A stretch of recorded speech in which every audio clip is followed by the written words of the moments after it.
सतयुग में क्या है कि जो मनुष्य में होना चाहिए, समझो फीचर्स, स्वभाव, संस्कार और संपत्ति, यही संबंध, यही मनुष्य की विशेष होती है।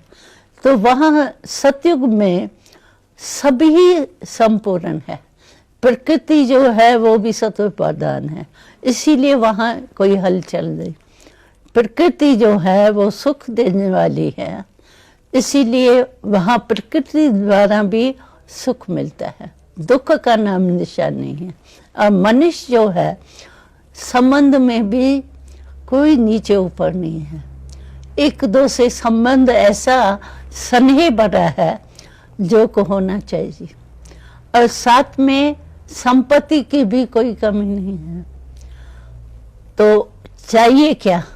एक तंदुरुस्ती चाहिए, और तंदुरुस्ती ऐसी है जो वहाँ बीमारी की, डॉक्टर की नाम निशान नहीं है। तो जो देवताई जीवन है उसमें सर्व प्राप्ति है, तन की भी, मन की भी, धन की भी, संबंध की भी और प्रकृति की भी प्राप्ति। सतो प्रधान होने के कारण प्रकृति भी दासी रहती है। तो इसीलिए वहाँ कोई अप्राप्ति नहीं है, सर्व प्राप्ति है। और सुख और शांति तो एक जैसे जन्म सिद्ध अधिकार है। यहाँ सुख लेने के लिए कोशिश करनी पड़ती है, वह नेचुरल लाइफ ही सुख और शांति की है।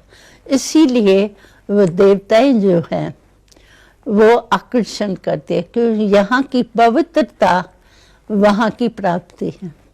तो पवित्रता की प्राप्ति जो है वो सुख शांति है। इसीलिए पवित्रता का यहाँ जो पाठ पढ़ते हैं समय पर, तो वहाँ देवताई जीवन में हमको सुख शांति एक जीवन का नेचुरल रूप है। यहाँ तो कोशिश करते हैं ना सुख पाने की, वहाँ एक नेचुरल जीवन।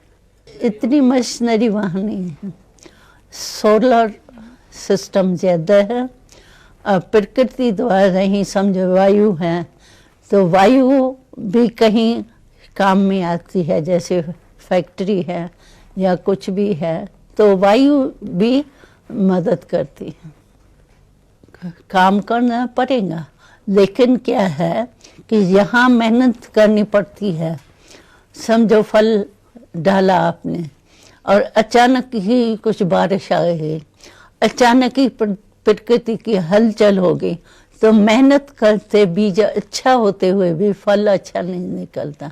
और वहाँ बीज आप डालो और फल बहुत ज़्यादा है और अच्छे में अच्छा सहज ही होता है। तो वहाँ फल की भी प्राप्ति जैसे सहज होता है।